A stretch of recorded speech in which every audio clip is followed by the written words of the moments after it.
हसन गंगू। बहुत दिनों पहले की बात है। दिल्ली में गंगू नाम का एक ब्राह्मण रहता था।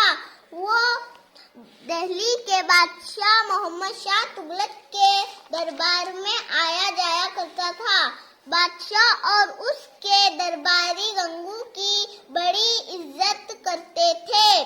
गंगू ब्राह्मण के यहाँ एक नौकर था जिसका नाम हसन था।